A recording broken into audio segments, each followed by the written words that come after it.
প্রিয় দর্শক, এবার কোরবানি ঈদে সারা দেশে মোট ১,৬,২১,২২৮টি গবাদি পশু বিক্রি হয়েছে। অপরদিকে বিক্রি হয়নি ২৩,৫৯,১৩৯টি পশু। এক বিজ্ঞপ্তিতে বলা হয়, এবছর ঢাকা ও ময়মনসিংহ বিভাগে সবচেয়ে কম পশু বিক্রি হয়েছে। এবছর কোরবানি পশু ঢাকায় বিক্রি হয়েছে ২৫,২০,০০০, চট্টগ্রামে ১৯,৭৪,০০০ এবং রাজশাহীতে ২৩ লাখ। প্রাণী সম্পদ অধিদপ্তরের তথ্য অনুযায়ী গত বছর কোরবানিযোগ্য পশু ছিল ১,২৫,৩৬,৩৩৩টি, যার মধ্যে ১,৪১,৮১২টি পশু কোরবানি হয়েছে এবং বিক্রি হয়নি ২৪,৯৪,৫২১টি।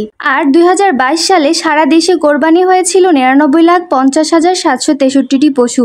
এতগুলো পশু বিক্রি না হওয়ায় বড় ক্ষতির মুখে পড়ছেন খামারি ও ব্যাপারীরা। যেথায় ব্যাপারীদের চেয়ে বেশি ক্ষতিগ্রস্ত খামারিরা। যেসব খামারিরা বড় বড় গরু বাজারে এনেছিলেন তার অধিকাংশই অবিক্রিত রয়ে গেছে। ফাহমিদা জাহান জুথি, ডাকাতিয়া ডাক, হাজীগঞ্জ, চাঁদপুর।